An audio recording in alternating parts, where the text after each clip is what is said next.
जय जगन्नाथ। नमस्कार प्रिय दर्शक बंधु, ज्योतिषाचार्य प्रमोद कुमार पंडा आपण मानक स्वागत करुछि आपण मानकर प्रिय चैनल एस्ट्रो कल्याण चैनल को।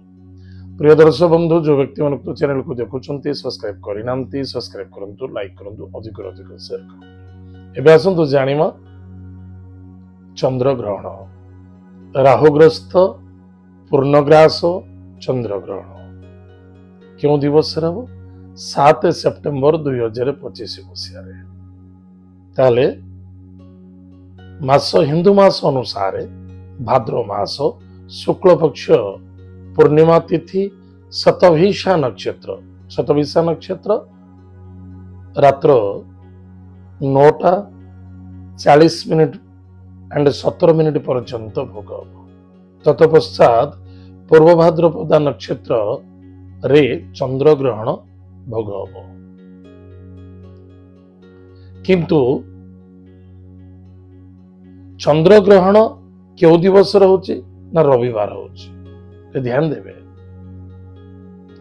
आदित्यवास। ताहले चंद्र ग्रहण क्यों क्यों देश विशिष्ट रे विशेषकर प्रभाव पड़िबो? पश्चिम ऑस्ट्रेलिया निश्चित अधिक प्रभाव पड़िबो, चीन उपर मध्य प्रभाव पड़िबो, रूस उपर मध्य प्रभाव पड़िबो, पूर्व आफ्रिकार पूर्व दिशा रे प्रभाव पड़िबो एवं न्यूजीलैंड रे मध्य चंद्र ग्रहण प्रभाव पड़िबो। भारत रे प्रभाव अछि स्पेसिफिक आज हम जानिबा भारत वर्ष अंतर्गत उड़ीसा पाए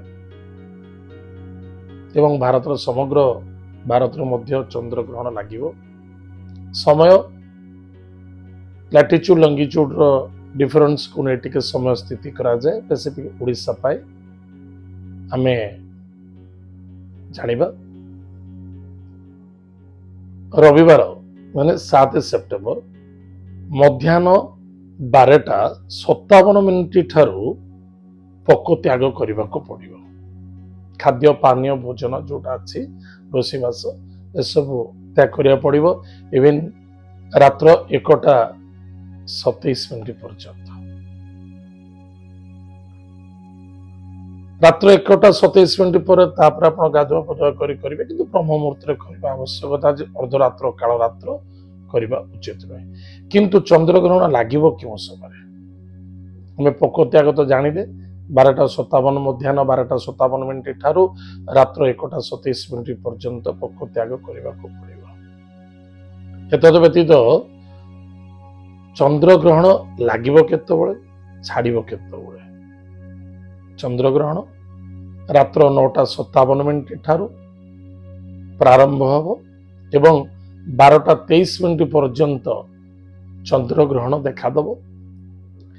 1:27 पर मोक्षता प्राप्ति हो, संपूर्ण चंद्र ग्रहण समाप्ति घटिब।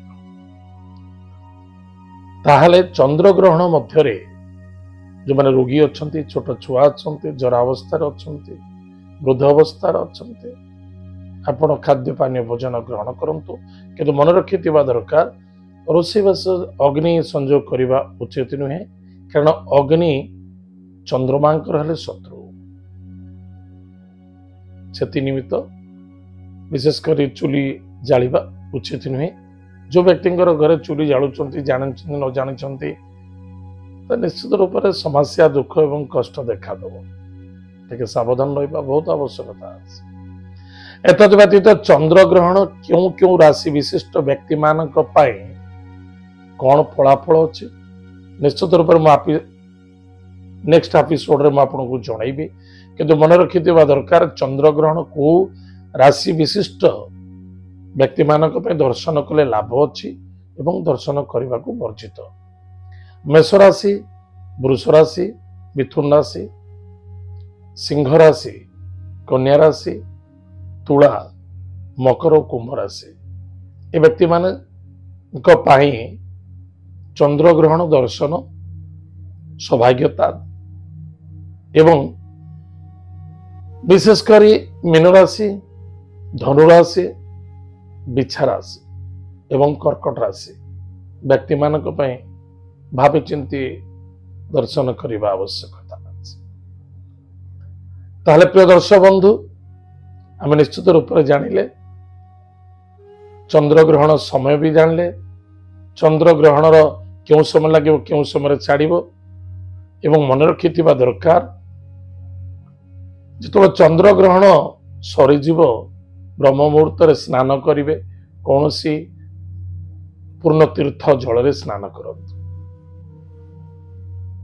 गंगा हो गोदावरी हो जमुना हो सरस्वती हो ताप्ती हो चंद्रभागा हो कावेरी हो पैष्णी हो भीमरथी हो तुंगभद्रा हो चित्रतुला हो सब नदी तीर्थ नदी जल टिके स्नान टिके मगरे टिके जदि जल नदी आखपाखर नाही जल टिके मगरे नबा अन्यत्र जल सहित मिसे स्नान करी तापर संपूर्ण स्नान करने आवश्यकता। ताहले प्रिय दर्शक बंधु उक्त समय क्यों मंत्र को जप कले आम सफलता पाइबा जो चंद्रग्रहण लगी था अनेक प्रकार सिद्धि साधना साधक माने किंतु स्वाभाविकता आम निज घर पाई निजर मंगल कामना पाई ओम जय श्री हरि यही मंत्र को आपण जप करने आरंभ करूँ ओम जय श्री हरि रात्र 12टा पर्यंत 12टा पर भी ग्रहण लगुच किंतु ओम नमः शिवाय ये दुईटी मंत्र को आपण जप करूँ ओम नमः शिवाय ओम जय श्री हरि निश्चित ईश्वर को कृपा पड़ो कारण ओम नमः शिवाय कहबार मुख्य कारण चंद्रमा शिवंकर मस्तक शोभा दिशे महादेवंकर पंचाक्षर को जप कले चंद्र को उपशम मिले एवं चंद्रग्रहंकर कृपा मध्य पड़ी था। प्रिय दर्शक बंधु एत थिला 7 सेप्टेम्बर 2025 मसीहार चंद्र ग्रहण निमित्त कौन करने आवश्यकता अच्छे कौन कले बेटर हम आज आम जानिले आज तो समय जाइए पुनः जानिबा नेक्स्ट एपिसोड रे क्यों राशि विशिष्ट व्यक्ति मानक चंद्र ग्रहण मासटी केमिति कटिबो बा वर्षटी केमिति कटिबो कौन फलाफल मिलिबो एतिकी रहूछु। जय जगन्नाथ नमस्कार।